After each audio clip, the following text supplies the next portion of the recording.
Hello friends, स्वागत है इस चैनल पर। आज की इस वीडियो में हम लोग देखने वाले हैं करेंट अफेयर्स का जो है बहुत ही महत्वपूर्ण टॉपिक्स जो अभी हाल ही फिलहाल में ये घटना हुआ है।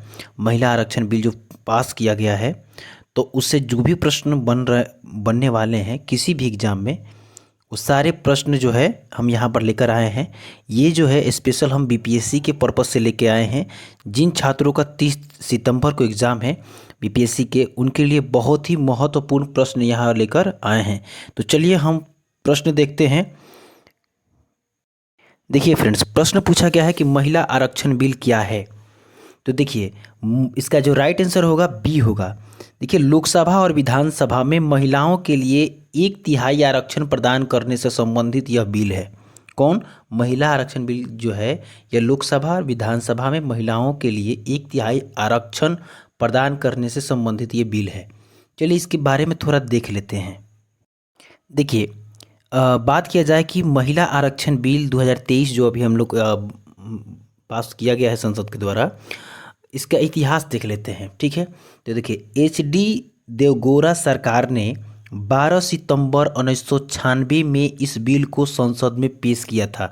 सबसे पहले एच.डी. देवगौड़ा सरकार ने 12 सितंबर 1996 को इस बिल को पेश संसद में किया था, लेकिन पारित नहीं हो सका था। ठीक है, सबसे पहले एच.डी. देवगौड़ा सरकार ने इसे किया था। उसके बाद देखिए, यह बिल जो है 81वें संविधान संशोधन विधेयक के रूप में पेश हुआ था। जो यह विधेयक उस समय पेश हुआ था, यह बिल 81वें संविधान संशोधन विधेयक के रूप में पेश हुआ था। बिल में सांसद और राज्य की विधानसभाओं में महिलाओं के लिए 33% जो था, संसद और राज्य की विधानसभाओं में महिलाओं के लिए 33% जो है आरक्षण का प्रस्ताव रखा गया था सीटों के लिए। ठीक है, उसके बाद देखिए, इस 33% आरक्षण के अंदर अनुसूचित जाति, अनुसूचित जनजाति अर्थात एससी और एसटी के लिए उप आरक्षण का प्रावधान था, लेकिन अन्य पिछड़ा वर्ग के लिए आरक्षण का प्रावधान नहीं था। इसलिए ये जो था पारित नहीं हो सका। ठीक है, चलिए हम लोग नेक्स्ट प्रश्न देखते हैं। देखिए, प्रश्न पूछा गया है कि लोकसभा में महिला आरक्षण बिल किस नाम से पेश किया गया।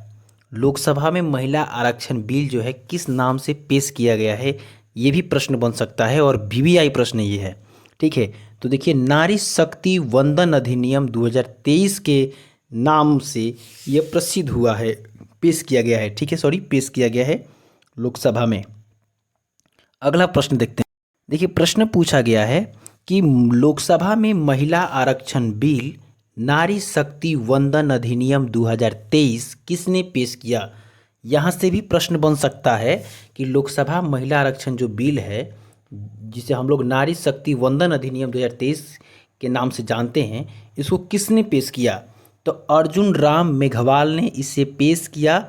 ये क्या हैं? तो भारत के विधि एवं न्याय मंत्री हैं, यानी कानून एवं न्याय मंत्री जो है अर्जुन राम मेघवाल, इनके द्वारा नारी शक्ति वंदन अधिनियम 2023 को लोकसभा में पेश किया गया। अगला देखिए, इनसे बनने वाले महत्वपूर्ण बिंदु देख लेते हैं। देखिए, नए संसद भवन में लोकसभा की कार्यवाही के दौरान विधि एवं न्याय मंत्री जो हैं अर्जुन राम मेघवाल ने लोकसभा में 128वां संशोधन विधेयक, ठीक है, लोकसभा में 128वां संशोधन विधेयक 2023 नारी शक्ति वंदन अधिनियम पेश किया। तो पेश किया है अर्जुन राम मेघवाल ने, और 128वां संशोधन विधेयक के तहत। ठीक है, उसके बाद देखिए, 2023 में लोकसभा में बिल कब पेश किया गया है। अगर प्रश्न पूछा जाए कि 2023 में लोकसभा में बिल जो है कब पेश किया गया, इससे प्रश्न हो, यानी कि नारी शक्ति वंदन अधिनियम कब पेश किया गया था इसको, तो 19 सितंबर 2023 को पेश किया गया था, लेकिन पारित यह हुआ 20 सितंबर 2023 को। यानी नारी शक्ति वंदन अधिनियम 2023 जो है, इसको पेश किया गया था 19 सितंबर 2023 को, और पास हुआ यानी पारित हो गया 20 सितंबर 2023 को। ठीक है, चलिए नेक्स्ट देखते हैं। देखिए, प्रश्न पूछा गया है कि लोकसभा और राज्य विधानसभाओं में महिलाओं को कितने प्रतिशत सीटें देने वाले महिला आरक्षण विधेयक को मंजूरी दी है। लोकसभा और राज्यसभा विधानसभाओं में महिलाओं को कितने प्रतिशत सीटें देने वाले महिला आरक्षण विधेयक को मंजूरी दी है? तो कितने प्रतिशत सीटें? तो 33% सीटें जो है लोकसभा और विधानसभा में महिलाओं को देने के लिए यह विधेयक को मंजूरी दिया गया है।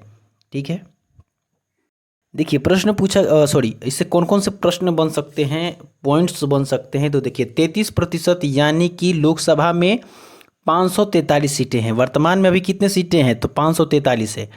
इनमें से 181 सीटें जो है महिलाओं के लिए होगी। इस तरह विधानसभा में जितनी सीटें होगी उसकी 30% सीटें महिला के लिए रिजर्व रहेगी।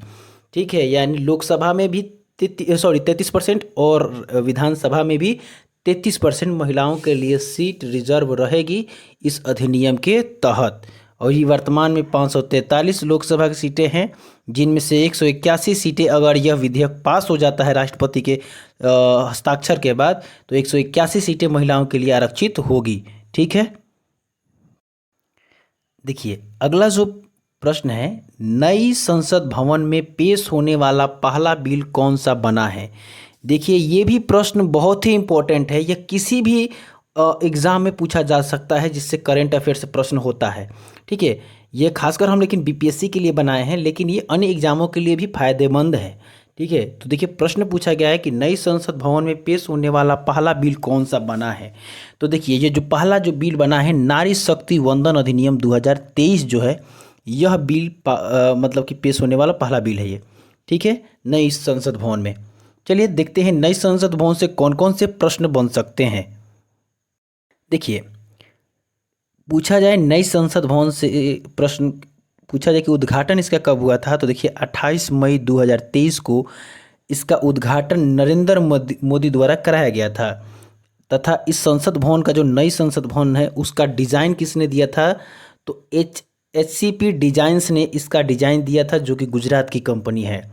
उसके बाद पूछा जाए कि निर्माण किसने किया था? तो टाटा प्रोजेक्ट्स लिमिटेड ने इसका निर्माण किया था।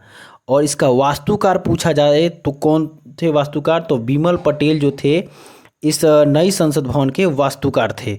नेक्स्ट हम देखते हैं। देखिए प्रश्न पूछा गया है कि महिला सीटों के आरक्षण को लेकर केंद्रीय मंत्री अर्जुन राम मेघवाल ने लोकसभा में कितने संशोधन बिल प्रस्ताव रखा है? प्रश्न पूछा गया है कि महिला सीटों के आरक्षण को लेकर केंद्रीय मंत्री अर्जुन राम मेघवाल ने लोकसभा में कितने संशोधन बिल प्रस्ताव रखा है? तो इसका राइट आंसर होगा फ्रेंड्स 4। कितने? 4। चलिए सारे संशोधन बिल को हम देखते हैं।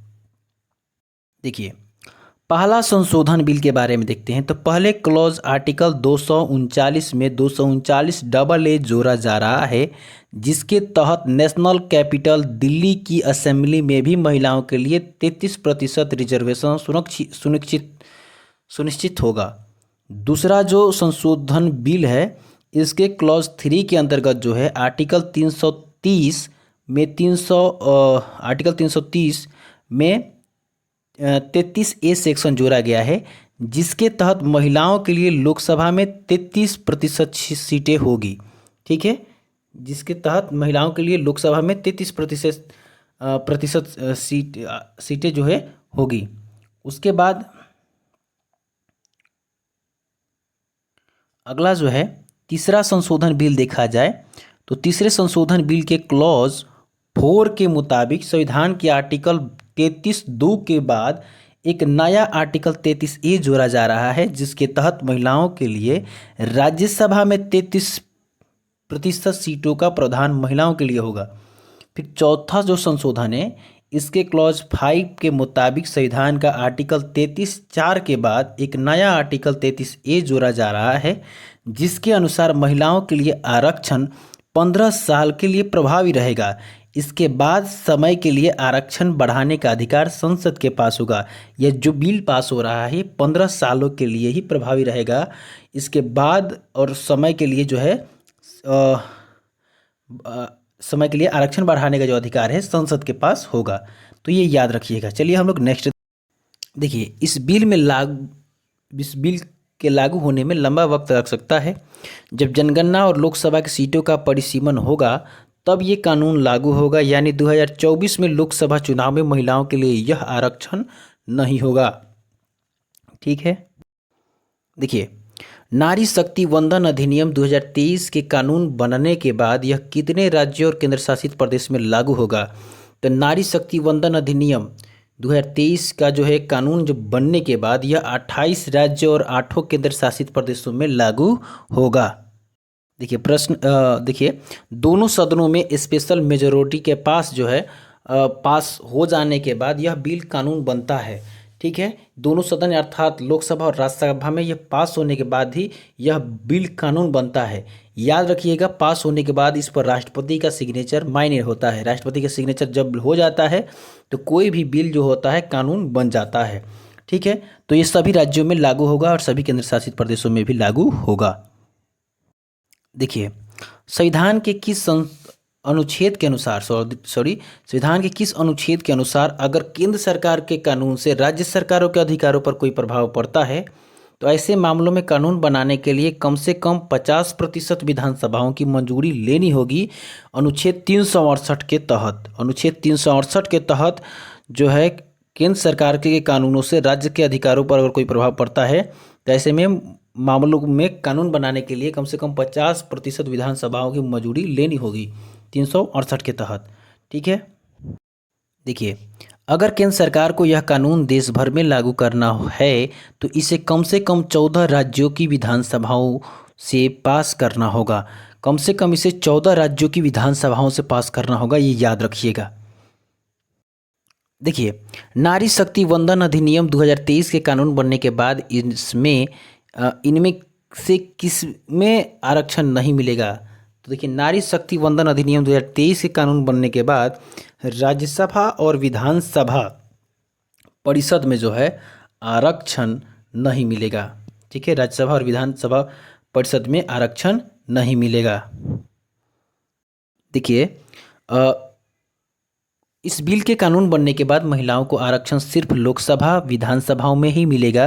राज्यसभा और विधान परिषद में महिलाओं को आरक्षण नहीं मिलेगा, ये याद रखिएगा। इसको कानून बनने के बाद केवल लोकसभा और विधानसभाओं में ही क्या होगा, महिलाओं को आरक्षण मिलेगा। राज्यसभा और विधान परिषद में महिलाओं को आरक्षण नहीं मिलेगा। ठीक है, तो आज के लिए बस इतना ही। आज हम लोगों ने देखा जितने भी यह जो नारी शक्ति वंदन अधिनियम जो आया है, इससे जो भी महत्वपूर्ण प्रश्न बनने वाले हैं वो सारे प्रश्नों को हम लोग देखे। ठीक है, तो चलिए इतना ही।